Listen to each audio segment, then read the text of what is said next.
I stop here often just to tell a bit of a funny story. When the first pipeline leak occurred in July, very soon after that, they found another pipeline leak. They found out that the other pipes were also leaking, but they couldn't figure out where this pipe was leaking.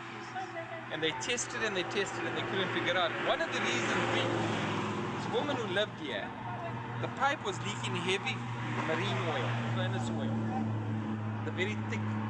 And because it wasn't petrol, which is very fluid, it was bubbling up to the top. And she would come out every morning and she'd look at this and say, who's repairing their car here every night? And she'd throw sand on it. What she was doing basically every day, coming putting soil on, they couldn't find the leak. And then one of the joggers eventually told them, when they were digging down the bottom, one of the joggers told them, it's smelling just back there. You're pumping through 10 million litres. By the time it gets there, there's 1,000 missing. How do you account for 1,000 litres of petrol missing?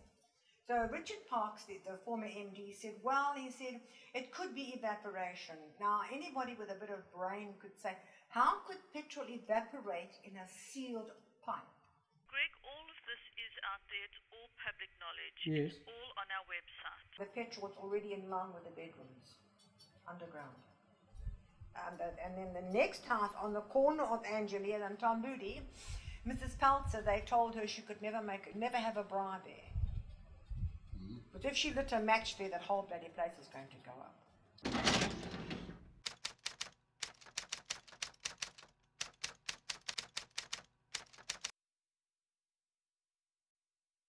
What has happened is that Shell, and if you look at the Shell and BP refinery, it's over 40 years old, and this one is over 50 years old. So from here to there, Shell has got 7 pipelines, over 12 kilometers long, which is 84 kilometers.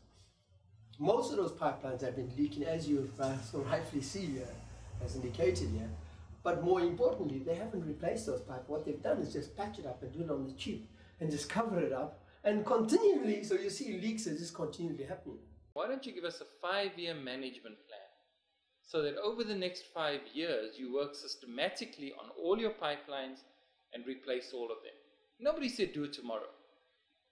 And even that they don't want to give us. So what they rather do now is like a typical Band-Aid situation, cut a piece out there, add a new piece in, wrap a bit of plaster around and hope it will hold. The guys that come work there every 3 months, every 4 months, etc. during shutdown period.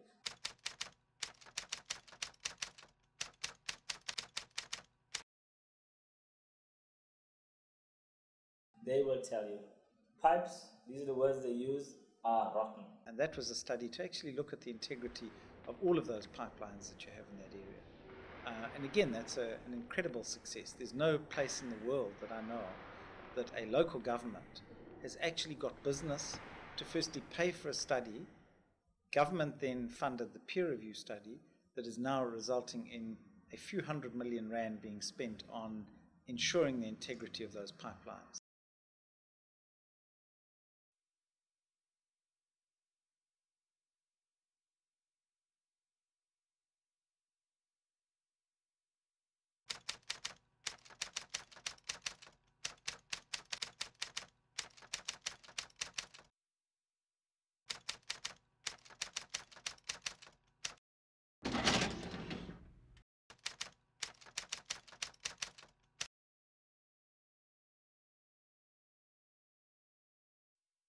We had a neighbor over here next opposite. She just passed away lately, about 5 months ago now.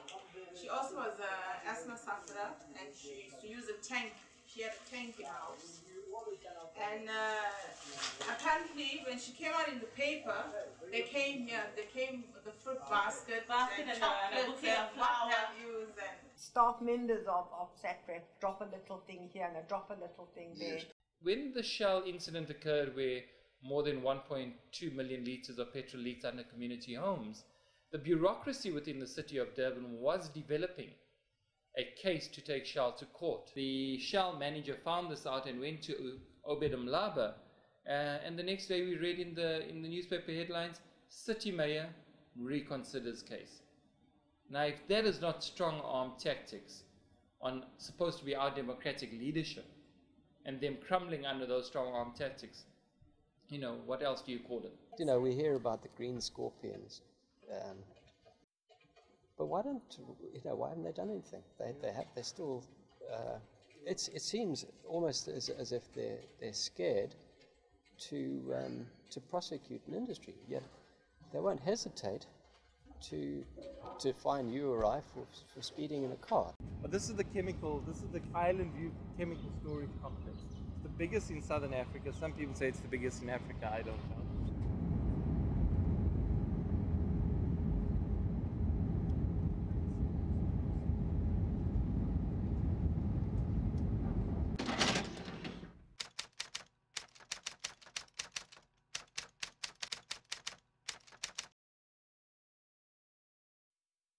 In March 2001, one of these tanks leaked tetraether lead, 28 tons of it into the bund area around the tank. And the city, neither the city nor the company Shell did any tests for lead on the community in terms of lead contamination, but they claim the community wasn't impacted upon. The question is, how do you do that if you haven't got the correct information to make those critical statements? And the reason why that tank leaked was because they were using double standards. It was discovered that in Britain and in Europe, they were using one type of rust detection system. In South Africa, they were using another type of rust detection system, although they knew they could use a better one. And as you can see, I mean, a lot of these tanks are visibly rusty.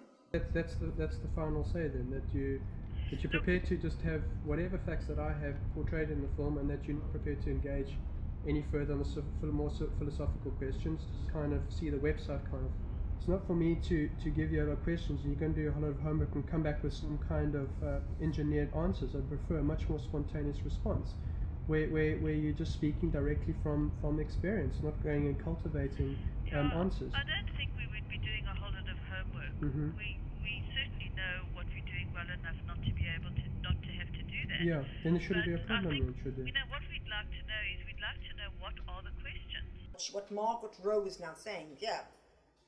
A couple of months prior to that, Richard Parks said he couldn't understand why the toxin levels were so high here. Like he tells him, come, I'll show you why. Stand on the top of my steps and look at your stack, where the emissions come out of.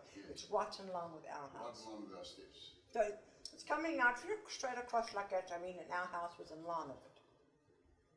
Richard Parks admitted it himself, that the toxin levels were very high here. He admitted it. I mean, they gave me silly answers like, maybe the man spray painting over there, that could have caused it. Or 6 houses down the road, they were painting. Minimum laws, and even though at minimum levels, the law has not been enforced. Well, I mean, the irony is that you can, today, that the deputy president is being taken to court and charged with corruption. But you have refineries and other industries in that area which have flouted the law for years, and they get away with it. They still get away with it. You get like water splashing on you, but it's not rain or anything, but you can just feel that there's something wetting on your skin. And afterwards you just start itching and the rash just develops onto the skin.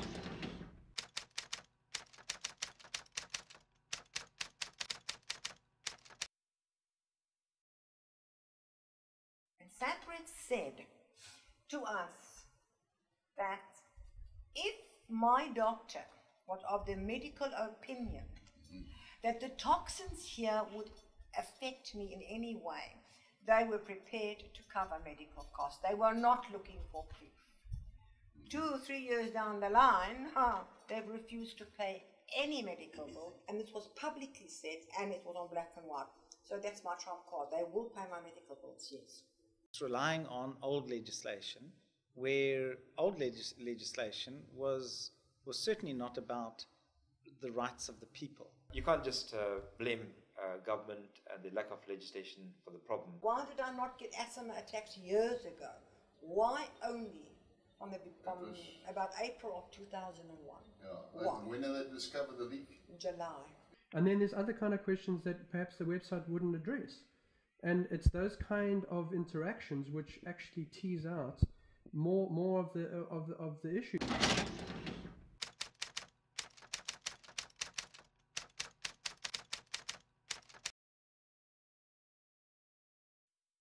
The process in which they were pumping the petrol, I don't know, or separating the petrol, was done illegally. They took it up with SAPREP and they adamantly denied it.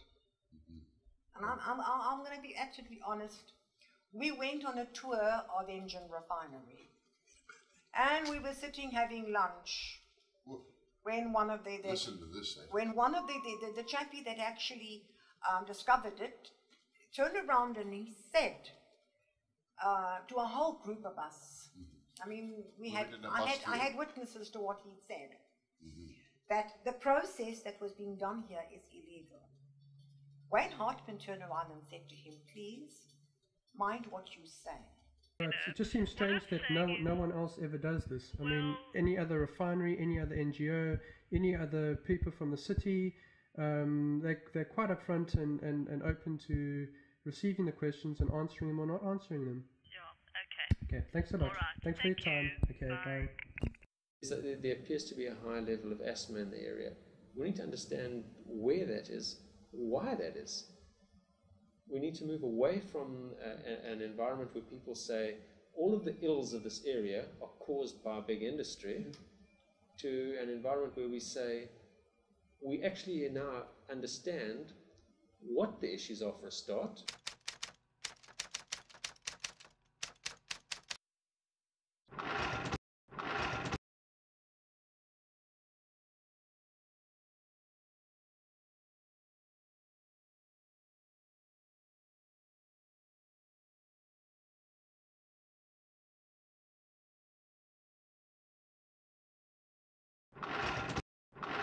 Some of these issues turn out to be non-issues when you actually investigate them. Something like this TV, like giant.